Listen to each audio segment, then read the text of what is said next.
perdido num beco sem saída, sozinho e languroso.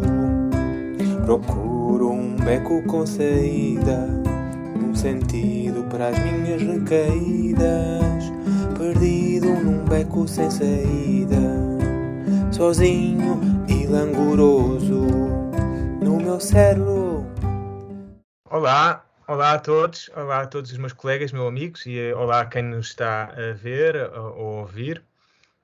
Bem-vindos ao 7º episódio do programa Beco com Saídas. Para este episódio resolvemos trazer o tema do Dia do Trabalhador, data que se comemora precisamente no dia amanhã, ou hoje, estamos a gravar no dia antes do 1 de maio. E para isso, pensámos que seria interessante discutir a perspectiva que temos na nossa sociedade sobre o trabalho, sobre as relações de trabalho, sobre os contratos de trabalho e que peso psicológico ou que consequências psicológicas essa mesma relação tem nas diferentes pessoas. Sabemos que somos todos diferentes, reagimos de forma diferente a diversos contextos. As relações de trabalho, como o próprio nome indica, são relações entre pessoas e no confronto ou na harmonia de mundos diferentes surgem muitas vezes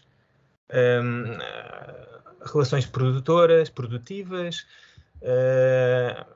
surgem muitas vezes também, infelizmente, relações conflituosas e às vezes destrutivas e que não proporcionam de maneira nenhuma a qualidade de vida às pessoas, neste caso aos trabalhadores. Como sabem, o dia 1 de maio é um dia que pretende ou tem como intenção comemorar ou enaltecer a condição do trabalhador, portanto isto a nível europeu, a nível mundial. E só por aí é fácil perceber o peso ou a importância que esta dimensão, uma das dimensões das nossas vidas, entre as quais a dimensão pessoal, a dimensão lúdica, com todas as subdimensões que isso tem, a dimensão lúdica, relacional, familiar, etc. E depois esta dimensão do trabalho, que é uma esfera, sem dúvida, que tem um peso, tem uma dimensão muito, que é uma dimensão muito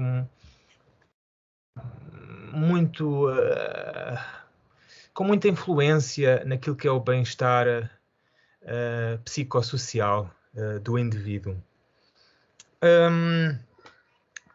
Mas precisamente por sermos 4, temos também nós as nossas próprias perspectivas pessoais, mas acima de tudo profissionais, em relação que é aquilo que é viver uma relação de trabalho, ou às vezes a falta dela. E é isso que vamos explorar um bocadinho neste episódio que é o episódio número 7. O podcast está a correr bem. Ficamos muito agradecidos a todos aqueles que nos veem no YouTube, aqueles que nos ouvem no Spotify, no iTunes, podcasts, etc. E pronto, estamos motivados, continuamos motivados. Esperemos que vocês estejam a gostar do que estão a ver e a ouvir. Comigo então tenho o Nuno Almeida e Sousa, o Pedro Xuxa e a Laura Veríssimo. O meu nome é Hugo Guerra. Eu começaria então com o Nuno, que ele é psicoterapeuta de profissão. E chamou-me a atenção este aspecto concreto. Todos nós fazemos trabalho terapêutico, como sabeis, mas na psicoterapia há espaço para a elaboração e para a construção de uma relação que muitas vezes é mais duradoura do que uma simples entre aspas, tratamento pontual, concreto, focado num problema específico. Muitas vezes não numa psicoterapia, penso que todos concordarão, mas especificamente o Nuno, há espaço para esta partilha que aprofunda um bocadinho as relações, né, nas tais dimensões que eu há pouco descrevia. Nuno, os teus clientes ou pacientes trazem muitas vezes estas questões, ou trazem muitas vezes a dimensão do trabalho para o trabalho terapêutico e que forma é que vês, ou que de forma é que esta dimensão contribui para o processo em si, não é? Obrigado, olá a todos. Sim, é uma questão relevante, sim, é um dos pedidos típicos para consultas de psicologia clínica, né, e especificamente para a psicoterapia, a questão de problemas no trabalho, não é? Portanto, muitas vezes está relacionado, sim, com questões relacionais, portanto, ou com o chefe, ou com colegas, ou também com a própria precariedade do trabalho, ou com as próprias funções, os cargos que as pessoas desempenham. Portanto, pode haver um mal-estar psicológico na área de vida do trabalho. E sim, pode ser, desde logo, um motivo para iniciar a psicoterapia, a pessoa estar realmente a sofrer devido ao trabalho, até porque, enfim, nas nossas nas sociedades modernas, o trabalho ocupa tipicamente muito tempo, portanto, se verificarmos em termos de tempo de vida, passamos cerca de 1/3 de vida adulta a trabalhar, não é? 8 horas para dormir, 8 horas para trabalhar, e o resto, bom, em deslocações e muitas vezes também em questões burocráticas, faltando muito pouco tempo para o lazer, para a família, para as amizades. E, portanto, é uma área significativa desde logo enquanto tempo de vida.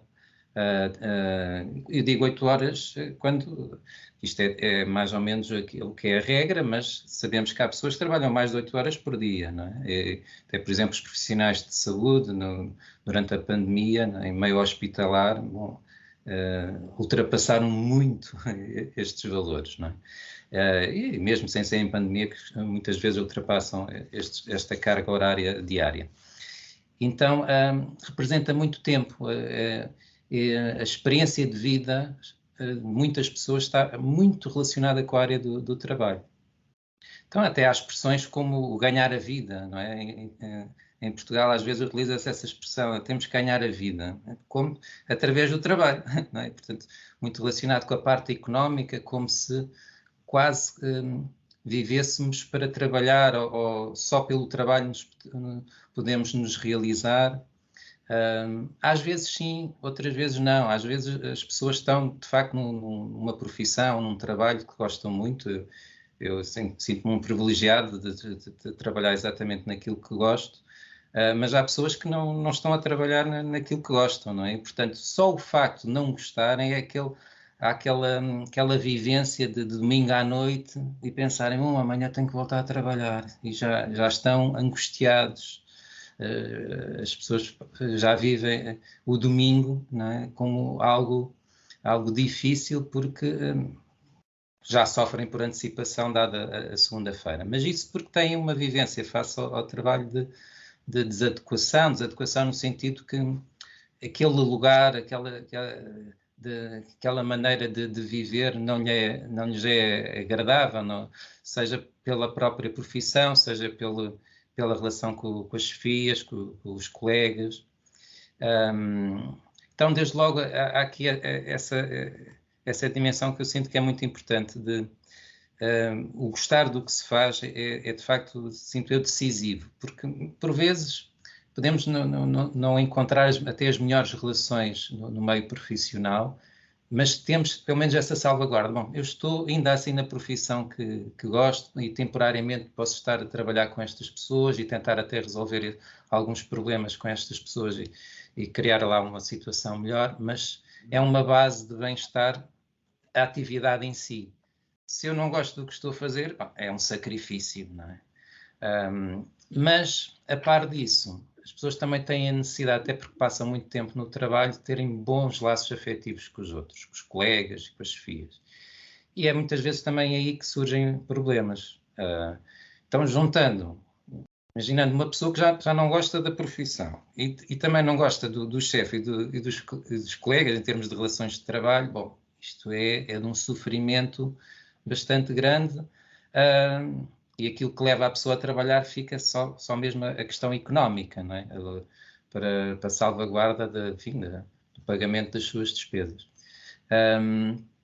Mas, só para concluir, portanto, quando as pessoas chegam à psicoterapia com uma questão relacionada com o trabalho, sim, é necessário explorar, de facto, o que é que se passa. E muitas vezes, não sendo uma área tão problemática, por exemplo, a família, ou os amigos, ou a relação romântica, sinto que é também importante verificarmos o que é que se passa de bom noutras áreas e que pode ser traduzido para a área do trabalho. Por exemplo, se a pessoa está numa relação romântica equilibrada e que até é assertiva nessa relação romântica, no sentido de desenvolver esse projeto romântico com o companheiro ou com a companheira, mostrando o que é que quer e o que é que não quer, isto pode ser utilizado como um modo de ser importante para fazer depois uma ponte com o trabalho. No sentido, por exemplo, de eu dizer a um paciente, a um cliente que acompanha, não, então, mas com a sua mulher é capaz de dizer aquilo que quer e o que pensa, porque não também experimentar isso lá no trabalho? O que é que o impede de fazer isso? Já tem esta capacidade de exprimir aquilo que deseja na sua relação romântica, portanto, utilizar essa assertividade parece que resultou na relação romântica. Se resulta aí, por que não experimentar? Muitas vezes está o medo com figuras de autoridade e se calhar haver algum receio de punição por exprimir o que se quer e o que não se quer no trabalho, mas se a pessoa está a sofrer no trabalho tem que experimentar outras soluções, não é? E muitas vezes passa também por mostrar e por comunicar de outra forma aquilo que quer e o que não quer. Bom, mas já me estou aqui a estender algo no tempo e se calhar aqui passar a um dos outros colegas. Obrigado. Sim. Sim, muito obrigado, Nuno. Eu retia desta tua primeira intervenção, portanto, realmente a confirmação de que a dimensão do trabalho é muito importante no todo daquilo que é o processo terapêutico, porque só prova, lá está, que o trabalho tem um papel muito importante no bem-estar psicológico da pessoa. Falaste bem aí da questão de passarmos 8 horas à volta disso por dia. Portanto, isto seria um terço, né? 8 horas a dormir, 8 horas em lazer, em família ou lazer, 8 horas a trabalhar. Portanto, e por aí vemos o peso que isto tem. Também retenho esta questão de tentar ser o que se é no trabalho, aquilo que se é em casa ou na relação romântica, partindo do princípio que a pessoa se sente mais realizada na relação romântica ou na relação íntima, pessoal, partindo desse princípio, obviamente, o que nem sempre assim acontece, mas é uma questão que nos dá a entender o quão a realização no trabalho ou o bem-estar está relacionado com assumirmos aquilo que somos também, não é? O mais plenamente possível. E por aí faz-me também necessariamente ligar a quem não consegue, por variedíssimas razões, estar próximo de fazer aquilo que se gosta por forma a se sentir mais realizado como pessoa. E entre várias consequências, uma delas é aquilo, e eu não resisto a perguntar isto ao Pedro, porque sei a ligação estreita que ele tem com o mundo de um psicoterapeuta que já falámos aqui, que é o Viktor Frankl, o grande Viktor Frankl, o mentor da psicologia do sentido, ou de encontrar um sentido. E o Nuno falou de quem anseia o trabalho do dia a seguir, nomeadamente no domingo, não é? E o Viktor Frankl tinha esta questão que ele nomeou mesmo este problema, chamando-lhe neurose de domingo, não é? Que é o dia antes de tudo voltar a começar ou de voltar a acontecer. E eu gostaria que o Pedro, se não se importasse, na sua intervenção, falasse um bocadinho sobre esta neurose de domingo. Olá a todos, mais uma vez. É sempre um prazer estar aqui com vocês a discutir estes temas e outros que temos falado e que iremos falar também noutras alturas. Antes de mais, é uma questão pertinente, essa da neurose dominical, né, Dr. Frankl, e a neurose do desemprego. Mas antes de mais, eu queria ter de curiosidade, falando também deste dia 1 de maio, né, que é o Dia do Trabalhador, em quase todos os países do mundo. Assim, muito rapidamente, esta homenagem remonta também a uma greve iniciada em Chicago, em 1886. Portanto, o objetivo de conquistar melhores condições de trabalho. Parece que resultou confrontos, prisões, até mortes com alguns trabalhadores e alguns operários, confrontos com a polícia, claro. Mas estas lutas parece que não foram em vão, não é? Porque muitos trabalhadores, muitos operários, todos eles conquistaram direitos e ganharam também alguns códigos de trabalho. Antes de mais, queria dar aqui esta chega, tendo em conta que estamos a falar do trabalhador e do dia 1 de maio.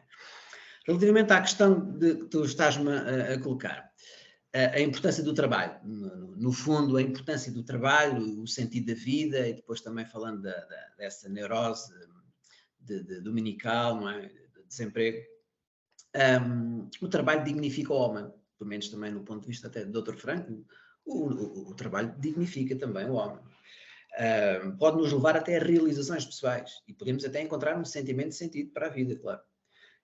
Porque também, no trabalho, também podemos criar laços de amizade, não é? Isto tem tudo a sempre a ver com algo que nós possamos encontrar com as ações do dia-a-dia, até mesmo no trabalho, não é? Que nós passamos grande parte também do tempo, muitas vezes, a trabalhar, excepto quem não está a trabalhar. Mas também podemos ocupar o tempo, mesmo não estando a trabalhar, e encontrar esse sentido para a vida. No entanto, criar laços de amizade no trabalho podemos o fazer. Relacionamentos, sentimentos de pertença e de grupo. Podemos até disciplinar os pensamentos, fazendo, no ponto de vista de fazer cumprir as regras, os horários, os prazos, organizar, no fundo isto, organizar a disciplina e a responsabilidade. Podemos também trabalhar estes aspectos do trabalho. O equilíbrio e a satisfação pessoal e até o bem-estar emocional e psicológico, como há pouco falámos e o Nuno também falou. E depois, em situação até mesmo de pobreza e exclusão, podemos contribuir até para a devolução do poder na sociedade. Ou seja, do ponto de vista da interação, do ponto de vista até de identidade pessoal, social, não só do ponto de vista psicológico, de promover o estado de autoestima e autoconfiança, mas também deste sentido de pertença ao grupo e de encontrar o sentido assim. No entanto, além do trabalho ser um dos principais mecanismos de integração social nas sociedades, esta situação da neurose dominical é assim uma coisa interessante. Colocaste esta questão, não? A neurose dominical também está muito relacionado com as vivências de desocupação, muitas vezes. E até mesmo no domingo, a neurose dominical e a neurose de desemprego. Portanto, no domingo parece que as pessoas, por vezes, ou começam logo a preparar-se para o trabalho, ou começam logo a fazer assim coisas que ou vão à bola, ou vão a qualquer lado, mas parece que não estão a desligar-se um pouco daquilo que deveria ser o sentido da vida. Realizar-se em determinadas situações, ou estando com a família, ou estando com várias outras formas de viver e sentir a vida, mas não, parece que estão-se a desviar, ou estão a deslizar um pouco daquilo que devia ser importante. Desocupação, acabam por às vezes desocupar-se um pouco, entram num vazio quase de consciência, em vez de estarem a ocupar o fim de semana ou o domingo em algo que podia ser muito mais pertinente, desviam-se muitas vezes ou começam logo a pensar já no trabalho. Parece que a vida não tem sentido se não fosse só aquilo, ou o trabalho, ou aquelas coisas que estão habituadas a fazer. E acaba por ser uma neurose dominical, uma neurose quase de fazer sempre as mesmas coisas. E o desemprego, muitas vezes a neurose do desemprego é mesmo esta desocupação interior, esta perda de sentido para a vida, porque só trabalhando é que tem um sentido, mas não, nós podemos encontrar o sentido mesmo não estando a trabalhar. O sentido pode-se encontrar no trabalho, mas também pode-se encontrar o sentido da vida em outras coisas, sem ser a trabalhar. Poder até fazendo ações de solidariedade social, fazendo algo de bem para outras pessoas. Portanto, podemos, pode ser também nesse aspecto. Portanto, não sei, mas a questão que me colocavas, tendo em conta a neurose dominical, que é aquela neurose do domingo, não é?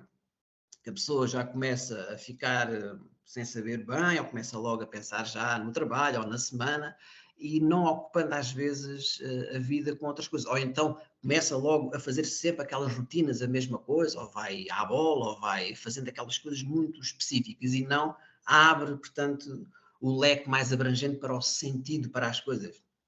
Portanto, está ali muito presa a determinados pormenores só. É uma neurose dominical de fazer sempre as mesmas coisas, e isso é aborrecido, isso é falta de sentido para a vida. Mas ficava se calhar por aqui, né, nestes aspectos, porque ia falar muito mais coisas, tendo em conta essa questão que me colocaste. Sim, haveria com certeza muito mais para falar, mas delineaste aí e foste bastante claro na questão da desocupação ou da ocupação, que a neurose muitas vezes, ou com neurose que entenda-se aqui um comportamento estereotipado e que procura colmatar alguma coisa, que é um sintoma que procura colmatar alguma coisa, alguma falha aqui, e é precisamente muitas vezes a questão da desocupação, não é? Do sentir-nos que não estamos, que saímos um bocadinho da linha de montagem e que estamos a patinar e que não estamos no nosso meio, não é? Deixa-me só dizer uma coisa, Hugo. Sentir-se inútil Sim, por estar às vezes desocupado, não é? Sentir-se inútil por estar desocupado. Exato. Muito bem, isso é uma deixa perfeita para uma coisa que eu gostava de perguntar aqui à Laura, que é precisamente e quem não, já se falou aqui que o trabalho dignifica, que o trabalho assume um papel muito importante para a estabilidade emocional, pessoal, e eu perguntava, e nós que somos psicólogos temos com certeza que ter muita atenção a este aspecto, e para quem não tem trabalho e para quem cai naquelas situações que às vezes se prolongam por meses ou até anos, que questões ou que consequências psicológicas, psicossociais é que podem existir para uma pessoa que se encontra nesse tipo de condições? Olá a todos. Então, relativamente à tua questão, Hugo, o desemprego e a vivência do desemprego, penso que é geralmente uma vivência que é difícil, porque me parece estar muito associada, pelo menos na percepção que depois cada pessoa faz da sua situação, quando é essa, mas uma percepção de exclusão, de não fazer parte. Porque o trabalho é central na organização do mundo, no funcionamento do mundo, e no fundo cada um de nós, independentemente do trabalho que se tenha, da função que tenhamos, no fundo estamos a contribuir para o funcionamento do mundo. O trabalho é essencialmente isso. Obviamente que o trabalho, nós trabalhamos independentemente da função, da área, com o objetivo de ter um salário, não é? Porque precisamos de salário para viver, e acho que é sempre importante nós pensarmos no trabalho e querermos que o trabalho seja um meio para viver e não o contrário, ou seja, não ser o viver para trabalhar, o que infelizmente hoje em dia cada vez mais se normalizou essa forma de se vivenciar o trabalho, não é? Ou seja, a pessoa vive para trabalhar e as coisas são empurradas para que funcionem dessa forma. Mas não queria fugir da tua questão, a questão do desemprego. Portanto, muitas vezes vem associado a um sofrimento, porque efetivamente é muito fácil este sentimento, esta percepção como estando excluído do funcionamento do mundo, portanto, deste lado social. Se a pessoa, dependendo da atitude que a pessoa depois tiver relativamente a essa condição, poderá ser uma vivência muito difícil, não é? E da pessoa se deixar levar por um ciclo que a isola cada vez mais, que se isola cada vez mais, que torna difícil quer uma atitude proativa de procura de trabalho, quer a manutenção das suas relações interpessoais, inclusive de atividades que a façam sentir-se bem, não é? De coisas que até se calhar poderia pôr em prática quando estava empregada, mas que depois, em situação de desemprego, apesar de ter mais tempo, não consegue pô-las em prática, seja a prática de exercício físico, seja, sei lá, uma ida a um café simplesmente para estar lá a conversar com alguém, enfim, o que seja, não é? E nessa vivência pode-se gerar um sofrimento psicológico que é significativo e que depois, lá está, que depois a situação de desemprego é muito fácil levar a pessoa a uma situação de doença, de doença do ponto de vista mental, porque se a pessoa não tiver uma boa rede, uma rede de apoio, é muito fácil este isolamento intensificar-se e depois sair disto pode ser uma tarefa muito complicada. Eu no meu trabalho já acompanhei pessoas nessa situação e muitas vezes o princípio passa por ativar a pessoa. A pessoa é semelhante, e muitas vezes esses sintomas estão presentes, a um trabalho inicial com uma pessoa em situação de depressão grave, não é? O primeiro passo é pôr a pessoa, ativar a pessoa, do ponto de vista da sua ativação comportamental, pô-la a começar a fazer pequenas coisas, não é? A um ritmo que seja adequado. Mas sim, a vivência do desemprego é muito difícil. Mas também queria aqui fazer um apontamento, porque isto do desemprego também, o desemprego não é igual, não é vivido de igual forma, porque, enfim, por diversos motivos, mas há pessoas que estão desempregadas, mas que não estão necessariamente sem trabalho, ou seja, estou a pensar especificamente no caso de pessoas que são cuidadoras de outras. Cuidadoras de outras poderão ser menores, poderão ser idosas, poderão ser pessoas com alguma incapacidade física ou mental que exija esse trabalho. Há pessoas que estão desempregadas, mas que não estão necessariamente sem uma atividade de trabalho, digamos assim. Ou por exemplo, mulheres que são mães e que no casal é tomada uma decisão de que a mulher, e falo das mulheres porque aqui cruza-se a questão do género, sem dúvida, em termos de desigualdade, não é? mas que é normalmente a mulher quem abdica de continuar com a sua atividade profissional para ter este trabalho de cuidar dos filhos, tarefas domésticas, enfim, por aí fora. Portanto, a própria vivência do desemprego é diversa, não é? Mas sim, do ponto de vista de saúde mental, é um elemento importante. Eu não sei se devo ficar pela resposta à questão, se posso continuar mas Pronto. ou se não fica para a segunda volta. Sim, se for possível, se calhar é melhor. Ok. Se não te importares. Eu repetia da tua intervenção que uma questão muito importante que é e por aí depreendemos logo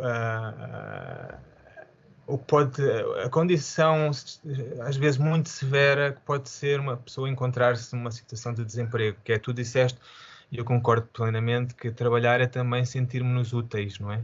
Porque estamos a contribuir. E naturalmente quando não o estamos a fazer, quando estamos impossibilitados de o fazer, obviamente que existe depois aí uma série de consequências psicológicas, entre as quais questões relacionadas com a depressão, com culpa, com peso de consciência, que podem depois, ainda pior, fazer ou tornar-se caminho fértil, ou fazer um caminho fértil para uma situação da doença mental. Depois outra questão que falaste, entre outras, outra questão que tu falaste foi agora esta última, que tem a ver com as pessoas que, mesmo que não estejam oficialmente no sistema de trabalho,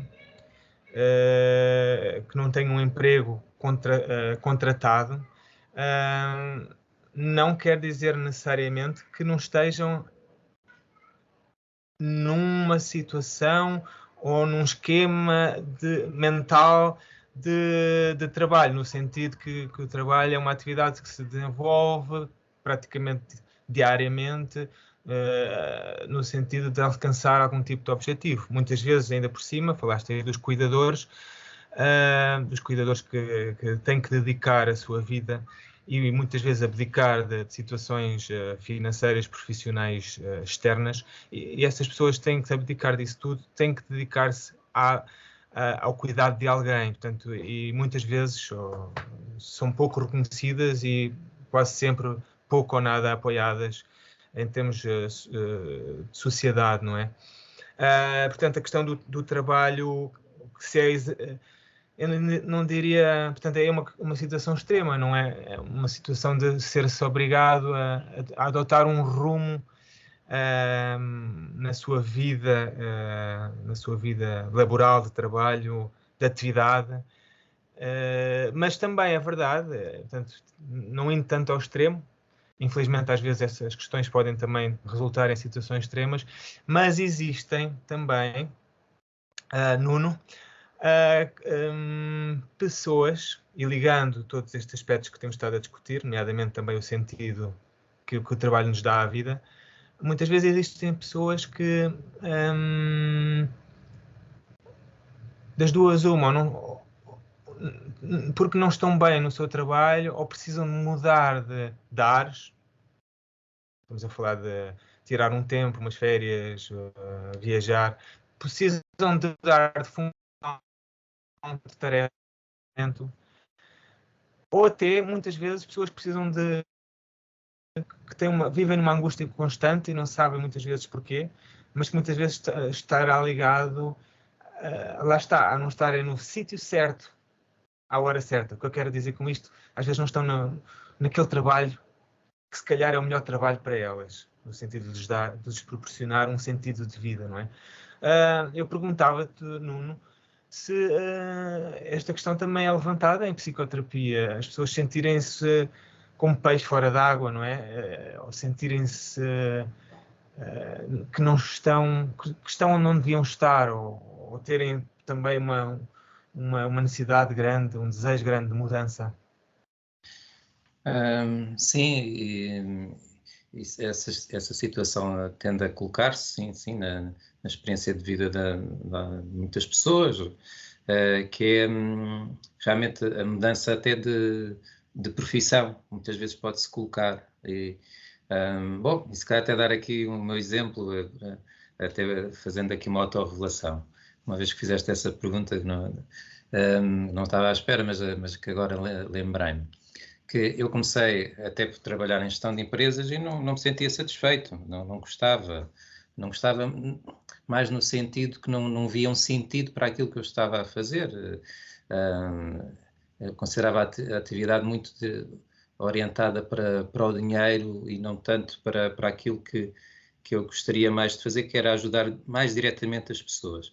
Isso nessa altura da minha vida. Hoje em dia já penso um bocadinho diferente, apesar de estar bem nesta profissão, não é? Enquanto psicólogo e psicoterapeuta, mas penso de forma diferente porque todas as profissões são úteis. Agora, depende dessa pessoa se realmente se sente lá bem, nesse lugar, nessa atividade, não é? Se realmente se expressa nessa atividade de uma forma que lhe faz realmente sentido. Se está lá com um peixe dentro d'água ou com um peixe fora d'água ou ali, qualquer coisa entre as duas dimensões extremadas. Sim, por vezes é também um momento de angústia ou de crise também psicológica, essa necessidade de mudar, porque implica também coragem, não é? Alguém que passou bastante tempo até numa atividade profissional pode ter medo da mudança, até que ponto vai ser aceito, até que ponto essa adaptação vai correr bem no sentido de poder desenvolver outro tipo de carreira. E quanto mais distantes essas carreiras estiverem, também mais coragem isso implica, não é? Quando o currículo vitae da pessoa sofre ali uma alteração muito, muito grande, pois eu diria que à partida isso é um indício, nem sempre é assim, mas é um indício de que a pessoa teve coragem de fazer ali uma mudança muito, muito radical. Mas para algo mais com sentido. Mas nem sempre isso também de facto sucede, ou seja, há pessoas que passam também pela vida à procura e nunca encontram também, ou têm dificuldade em encontrar uma atividade profissional que lhes seja agradável e que lhes faça realmente sentido, que seja prazerosa, que permita-lhes a realização pessoal nesse domínio da profissão. E então, sim, a psicoterapia pode ser também um momento de reflexão sobre aquilo que a pessoa realmente gosta de fazer e muitas vezes aquilo que nós gostamos de fazer enquanto hobbies, passatempos, já nos está a dar um indicador daquilo que poderíamos estar a fazer profissionalmente. Mas que, por algum motivo, não desenvolvemos depois tanto essas competências em termos de formação, de um treino mais consistente, mas tipicamente aquilo que a pessoa já gosta de fazer nos tempos livres, pois, ou enquanto crianças, isto agora para os pais é muito interessante e pertinente os pais estarem atentos àquilo que as crianças gostam espontaneamente de fazer. Não no sentido de as influenciar, dizer, atenção, olha, tu como gostas de fazer isto, de desenhar, por exemplo, se calhar tu tens que ir para Belas Artes, mas pelo menos ecoar.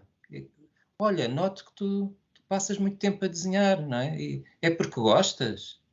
Olha, então...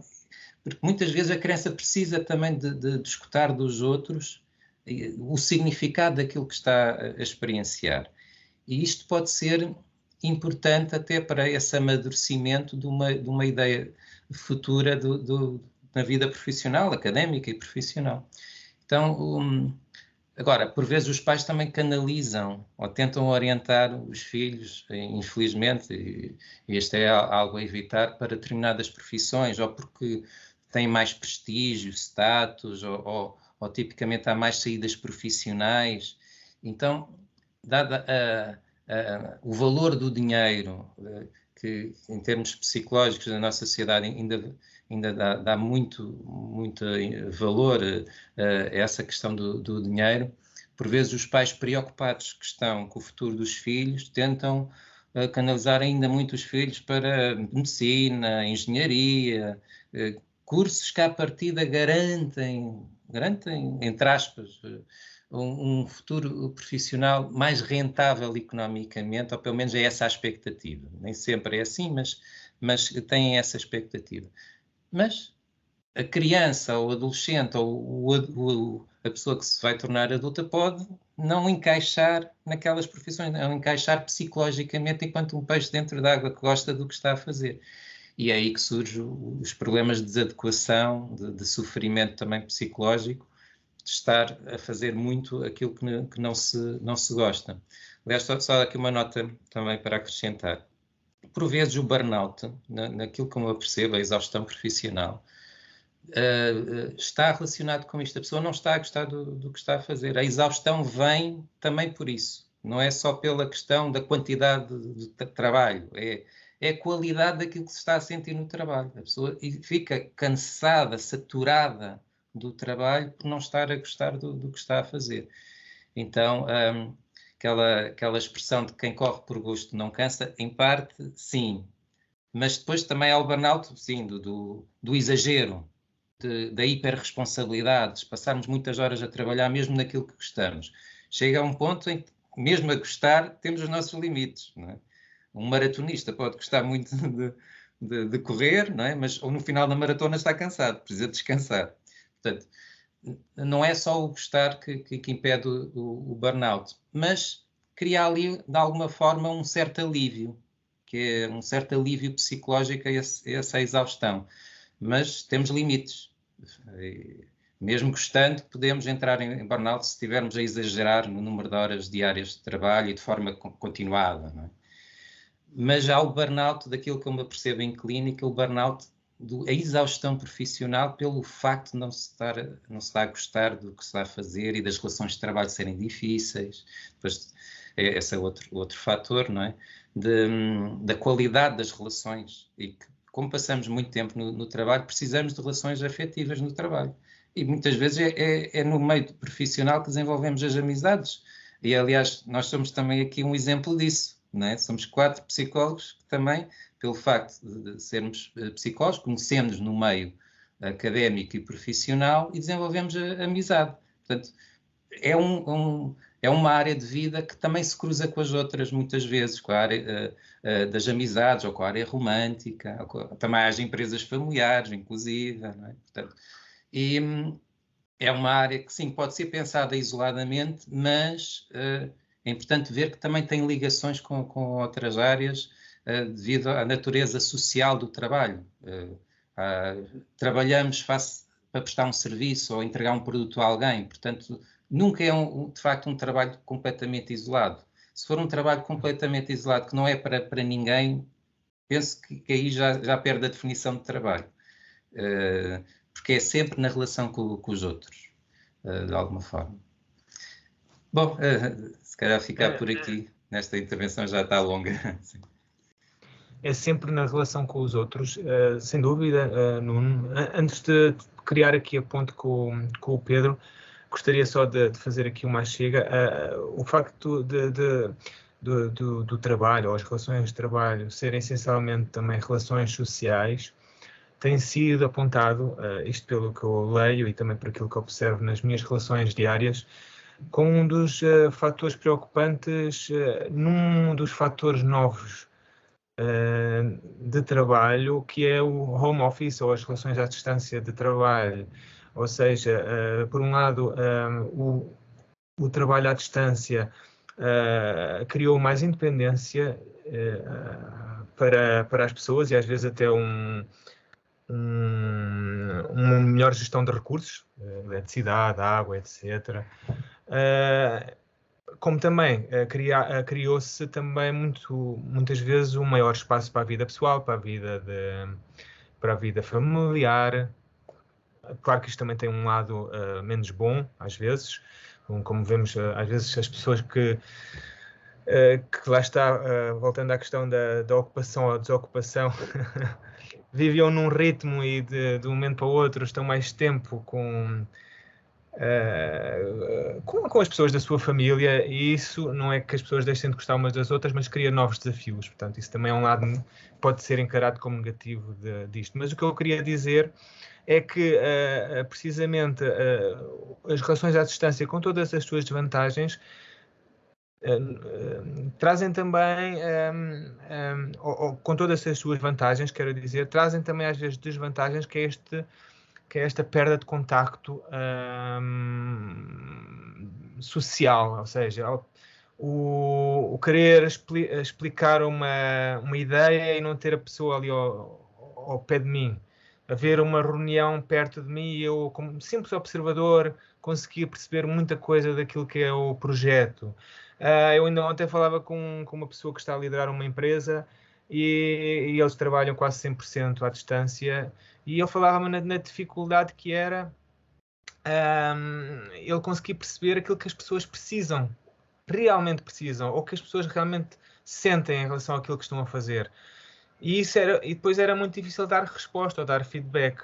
E porquê? Porque precisamente ver a pessoa 2, 3 horas num ecrã durante o dia não é a mesma coisa de partilhar o mesmo espaço de trabalho durante 6, 7, 8 horas, não é? E pronto, isso é uma limitação daquilo que eu ainda assim, pessoalmente, considero que é um grande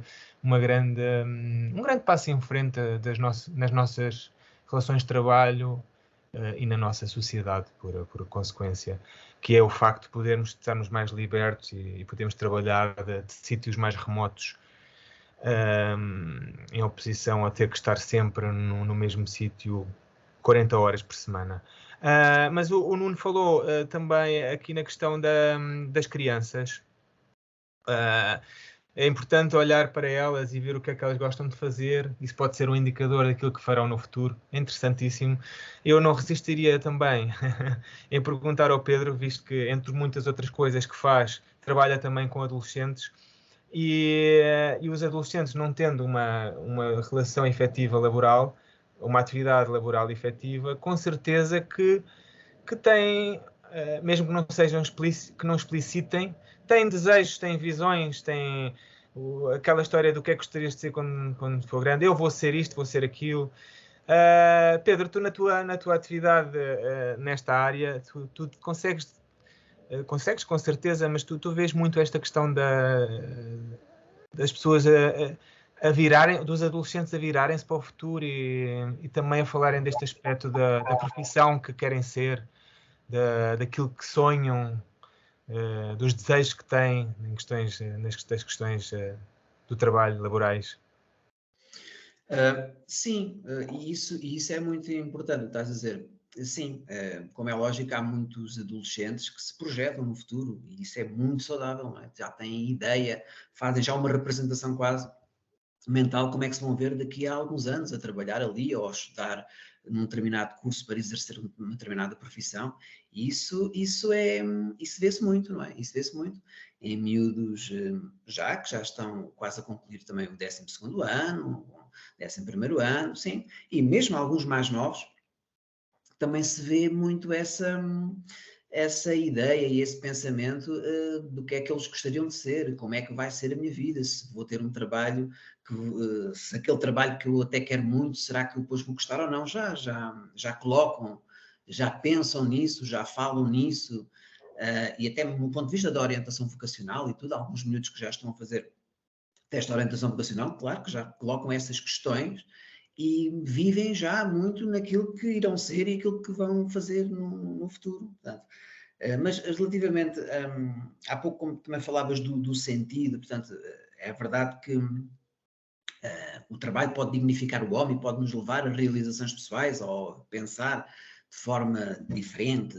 e criar algo interessante no trabalho, laços de amizade, sentimento de pertença ao grupo, mas também é importante dizer que muita gente tem trabalho e não tem sentido. Há muita gente que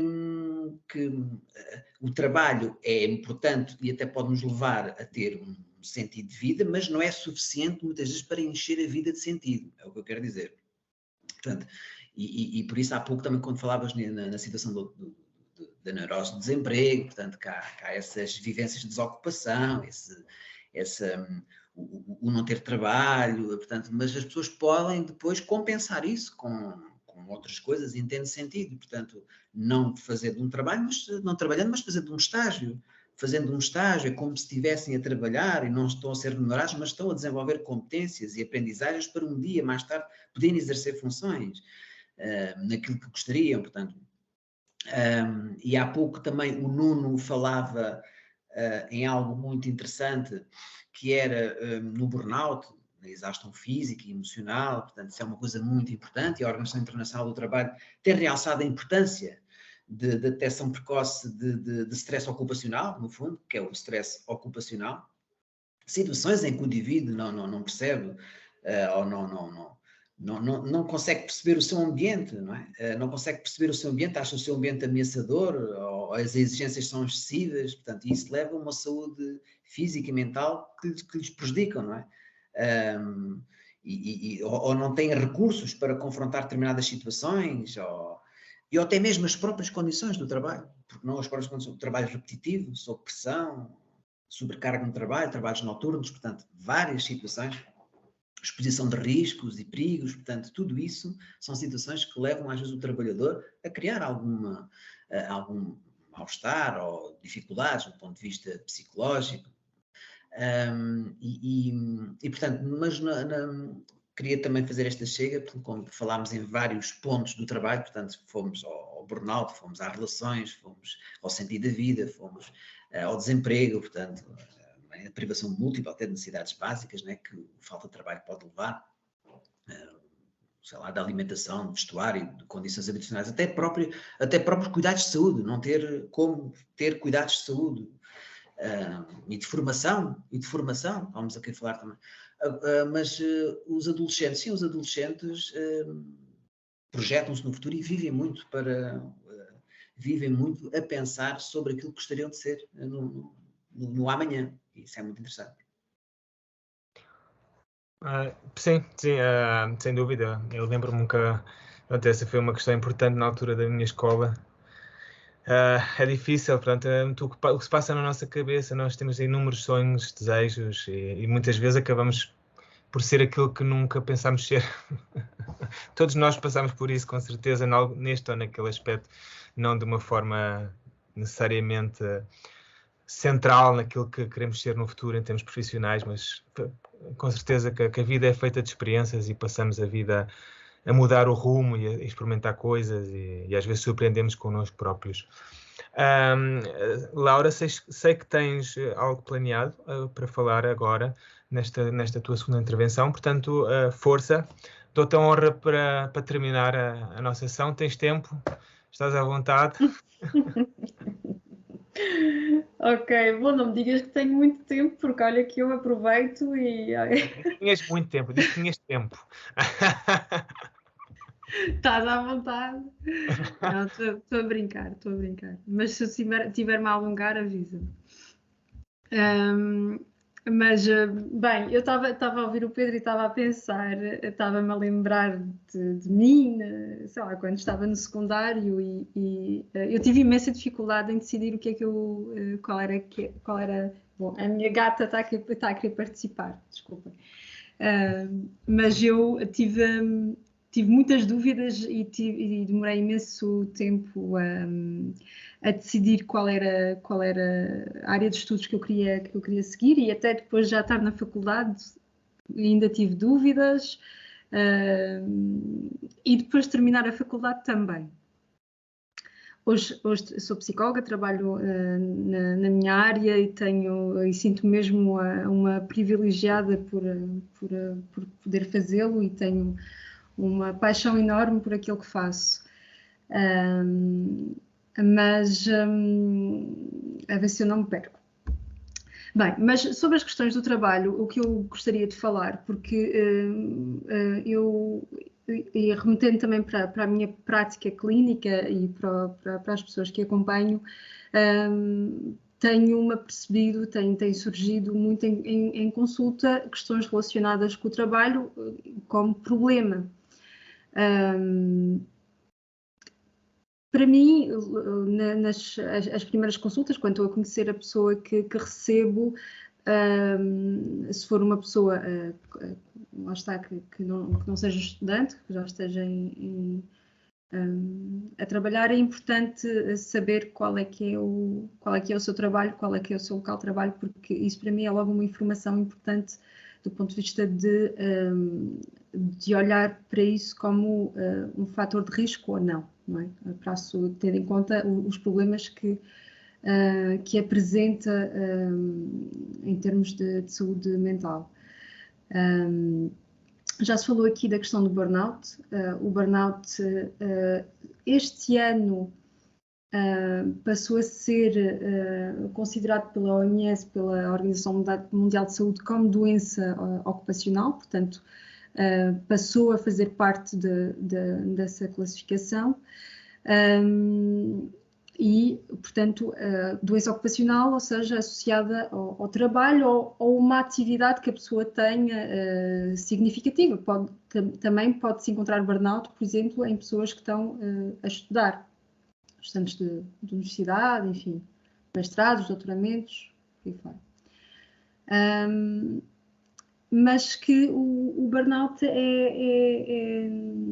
não é, ou seja, em termos psicológicos poderá vir associado com outra sintomatologia, outra perturbação, depressão, ansiedade, enfim. Mas o burnout em si é um sinal de alarme e a quantidade de baixas que existem hoje em dia de pessoas nesta situação, por vezes a pessoa vai procurar ajuda por outras questões, por desenvolvimento já por questões até psicossomáticas, ou seja, de haver sintomas físicos que já começam a aparecer devido a todo um desgaste emocional, psicológico, e a todo o impacto que isso tem no funcionamento da pessoa no local de trabalho e fora do local de trabalho, não é? A pessoa, quando chega a um ponto de pedir uma baixa ou de já não conseguir ir para o local de trabalho, isto é um sinal. Quer dizer, isto é muito preocupante e é grave, e os números são de facto preocupantes. O burnout vem muitas vezes associado, há várias causas, não é? Mas um dos fatores centrais tem a ver com a pressão, com a questão da produtividade, dos trabalhos serem orientados para números, para lucros das empresas, enfim, podemos pensar em situações mais extremas de trabalhos mais precários, mas isto também começa a acontecer cada vez mais em outras áreas, não é? Muitas vezes fala-se até, há um termo que é cada vez, pronto, começa a ser mais utilizado, que é a questão da uberização dos trabalhos, das profissões, ou seja, das pessoas serem empurradas para uma maior responsabilização da sua atividade laboral e tudo o que depois isso implica, não é? Mas então esta questão da produtividade, de objetivos, muitas vezes os objetivos de trabalho que são inatingíveis, empresas cujas funções se orientam com objetivos ou então que lá está, para serem atingidos a pessoa em algum momento vai acabar por adoecer, é muito claro. Enfim, a competição que também é alimentada, ambientes tóxicos, que há mesmo, é mesmo fomentado um ambiente de trabalho que é tóxico, que as relações, que há esta competição entre colegas, que não há companheirismo, que há uma individualização muito exacerbada.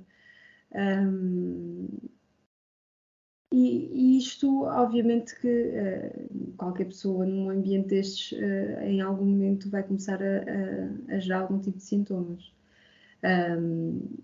Além destas questões mais de práticas da função do trabalho, também há muitos casos de assédio moral, de assédio sexual, que também podem contribuir para o desenvolvimento destas síndromes.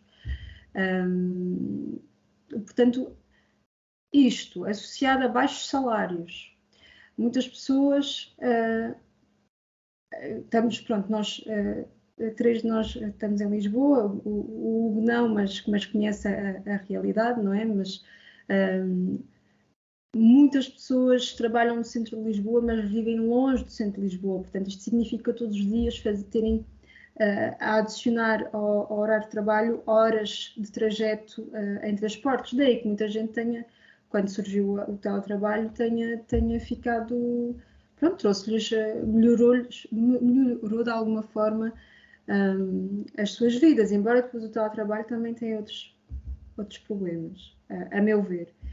Mas isto também é tudo, depende muito dos casos e, enfim, tem benefícios, pode ser prejudicial em outros casos, enfim. Mas eu há pouco falava da questão do viver para trabalhar. Há pessoas, de facto, a única forma ou melhor, a vida delas é praticamente viver para trabalhar. É isto, fora do horário de trabalho é o tempo de transporte, é chegar a casa, sei lá, preparar comida para os filhos, é lavar roupa, é tratar todas as questões domésticas. O tempo de descanso muitas vezes é pouco, porque há pessoas que não têm só 5 dias de trabalho, têm que fazer 6 dias de trabalho, têm um dia de folga, enfim.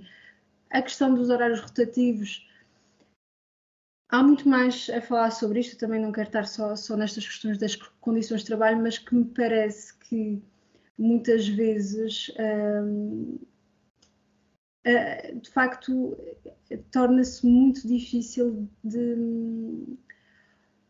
ou seja, para a pessoa ter saúde mental tem que ter uma força muito grande. Nós podemos trabalhar com ela e ver com ela formas de encontrar um maior equilíbrio, de separar bem o tempo de trabalho do tempo de lazer, de se organizar de alguma forma para encontrar momentos em que possa relaxar um pouco, que possa retomar o convívio com pessoas de quem gosta,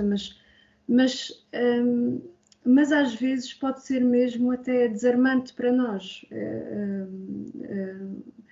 ver que realmente as situações de trabalho são é difícil se pôr além dessa realidade. E eu pensando no meu caso em particular, nós somos psicólogos, mas somos pessoas antes de mais, não é? E eu, quando terminei a faculdade, eu defendi a minha tese numa semana, na semana a seguir estava a iniciar uma formação para trabalhar num call center aqui em Lisboa. Eu trabalhei nesse call center ainda durante 3 anos. Vi coisas vivi condições de trabalho e para mim é evidente, não tenho dúvidas nenhumas, que a minha saúde mental melhorou muito quando eu consegui sair daquele trabalho e quando eu consegui enverdar para uma área profissional que me dava algum prazer e onde me sentia mais realizada. Mas quando penso nesses tempos e nessa vivência,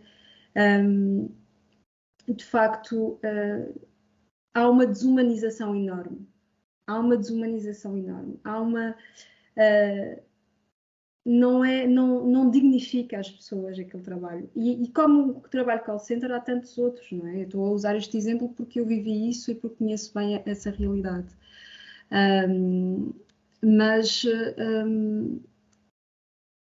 Tantas pessoas ali com problemas de ansiedade, com problemas de depressão, com burnouts, baixas. Estamos a falar de um tipo de trabalho que é contado ao minuto, que a pessoa chega 1 minuto atrasada, sofre represálias. A pessoa tem 10 minutos para fazer uma pausa em que nesses 10 minutos também tem que ir à casa de banho. Quer dizer, isto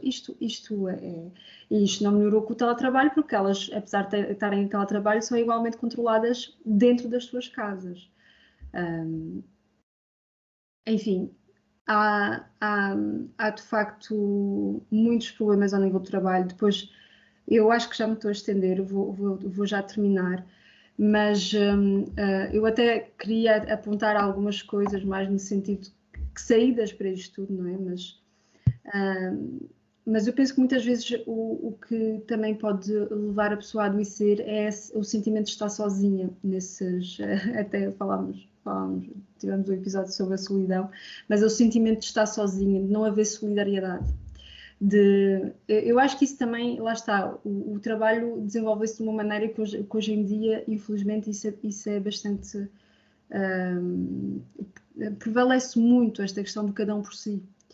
E a pessoa começa a entrar, começa a desenvolver alguma sintomatologia, a isolar-se.